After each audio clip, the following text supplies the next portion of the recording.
Bumagisabas ka na itong tanan. Ang atong musumpatit karon nagagtitulo o wala damhang mapahulay papahulay. Sa diha nga si Tracy nagpalista sa Universidad sa Seventh-day Adventist sa Zimbabwe, iyang giplano nga gamiton ang iyang mga Sabado sa pagtuon o pagpahulay. Si Tracy wala kaayo mahibalo bahin sa mga Adventista. Nalipay kaayo siya nga makaadto sa Sulusi University o makabiya sa balay unang mahigayon sa iyang kinabuhi. Sa pagtanaw sa upat na tuig sa pagtuon anaa sa umalabot siya miingon sa iyang kaugalingon nga siya tingal silang moadto sa simbahan sa universidad sa makausa lamang sa dili pa siyang mograduat. Si Tracy mibalhin sa iyang dormitoryo sa Biyernes sa hapon. Nianang kabiuna ang iyang bag-o nga kauban sa kwarto nagdapit kaniya sa pag-adto sa simbahan alang sa pagsalok sa adlaw nga pagsimba. Si Tracy wala pa makasugod sa iyang klase. Busa siya walay mga buluhaton sa klase. Maayo pa na. Matod niya. Ako adto og tan-awon kung unsay makita ko. Sa alas 6 sa hapon, ang duha ka batan-ong babae miadto sa simbahan sa universidad. Kini maoy bag-o nga kasinatian alang kang Tracy. Bag-o ang mga awit walay usan nga nagsayaw o nagpakpak sama sa simbahan sa iyang pamilya. Ang kasinatian sa pagsimba dili daotan. Dahil lang kini sa Sabado sa buntag sa diha nga ibangon si Tracy ang iyang kauban sa kwarto miingon nga sila kinahanglan mo adto usab sa simbahan.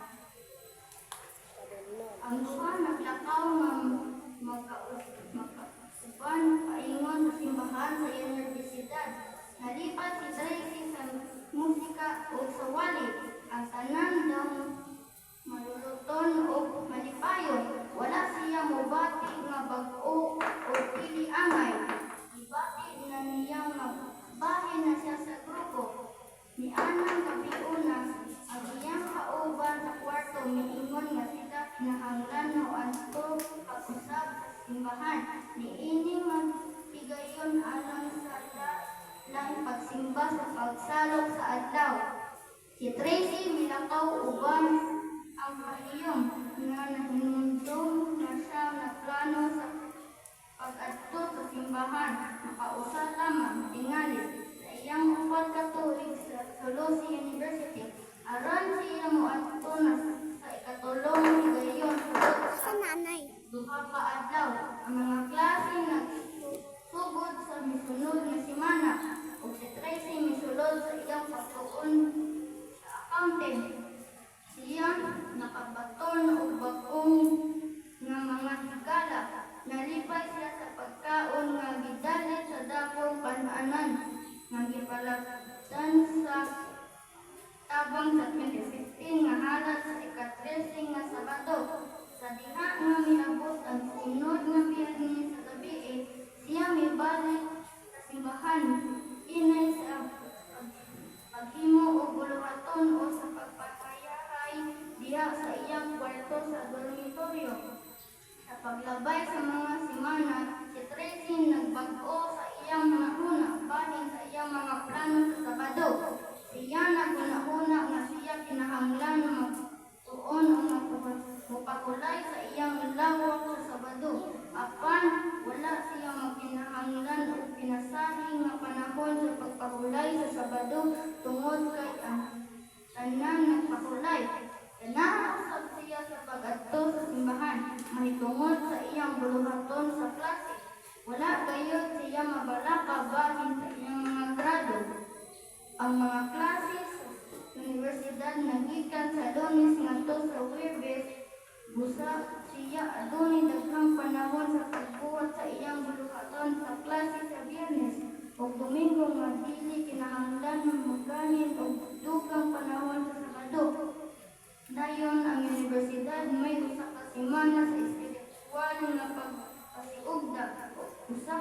karon miabot sa pagsulti gikan sa kauluhan sa Zimbabwe. Harare sa diha na siyang nagawhak nag-awhak ihatag ni Tracy ang iyang kasing-kasing kang Jesus ug sa ulahin nabautismohan. Ang Biblia nahimo nga paborito nga basahon ni Tracy ug siya nalipay sa pagtuon niini ug sa pagpatigbahin niini sa uban. Nahinungdong siya sa iyang mga higala nga nagtungha sa ubang mga universidad sa Zimbabwe.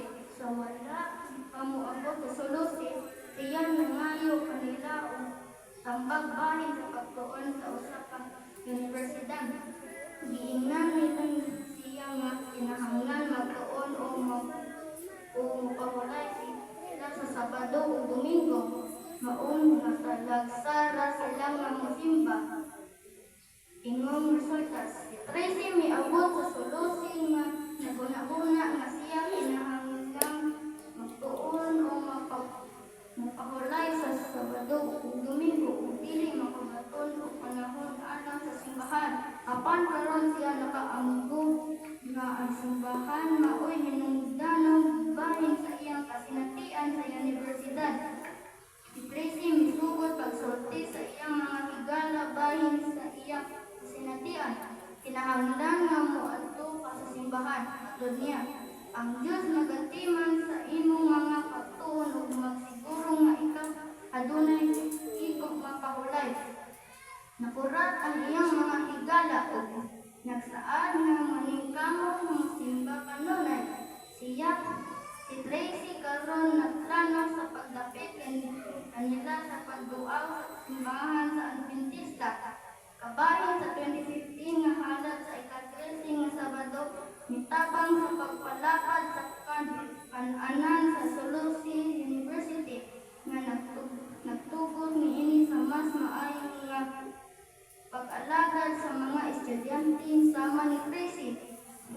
Sama nga ang panalangin sa maong pag-alad gibati gihapon sa universidad ang inyong kontribusyon sa mga proyekto sa ika-13 nga Sabado niining nga trimestre uban sa panalangin sa Dios makahatag usab og dugay ang epekto sa Zimbabwe o sa gawas. Salamat sa pagplano o usa ka matagal iyong halad sa September 27. Once again, and happy Sabbath.